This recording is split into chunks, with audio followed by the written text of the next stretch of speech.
Hello, welcome to My Life in Spain. My name's Mark, and today we're drinking an American beer that everybody's heard of. Budweiser, the king of beers. Now, full disclosure, when I lived in the United States, Budweiser was probably my least favorite American beer.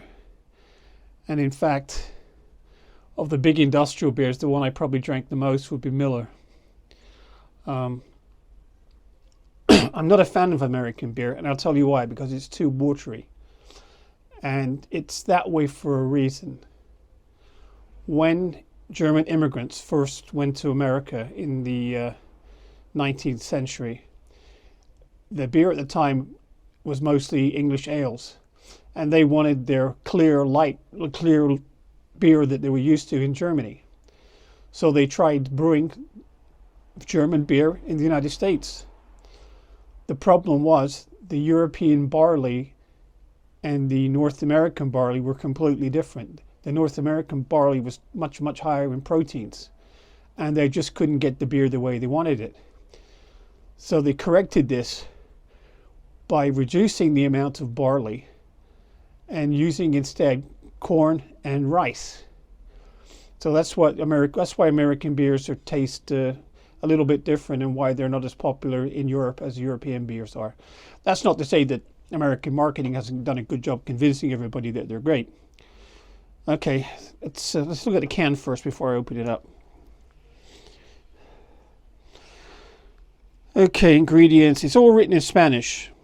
Cerveza ingredients: water, malt, cereals, arroz, and hops. Arroz is rice, and the cereals will be the barley and hops.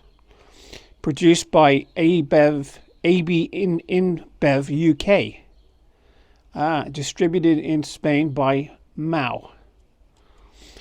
Okay, it's a 33 centiliter can. It's got an alcohol content of 4.8%. And I'm not expecting too much. The world's renowned Budweiser, king of beers. Brewed by our original, processed from the choicest hops, rice, and best barley malt. And of course, Anheuser-Busch down at the bottom. Okay, let's open it up.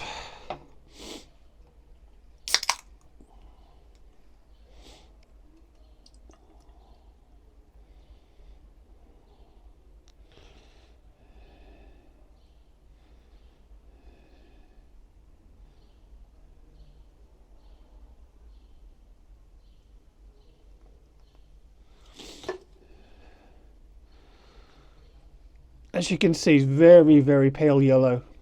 Lots of carbonation. And the carbonation are large bubbles too, which doesn't bode well for the beer. Smaller the bubbles, the better the beer usually. Let's give it a smell.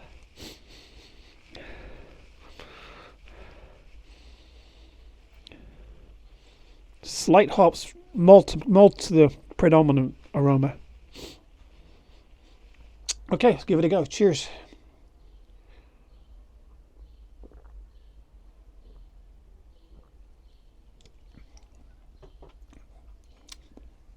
No, it's too sweet for me. That's a shame, because it's expensive here in Spain. No, that reminds me why I never bought it in America. It's just too sweet. Recently, I had to check Budweiser, and it's night and day. And the Czech Budweiser is not my favorite Czech beer either, but it's night and day to this stuff. This is very watery, it's very carbonated.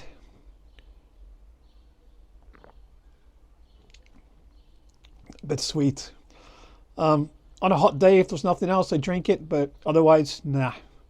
No thank you. Alright guys, thanks for watching. I'll catch you in the next video. Bye for now.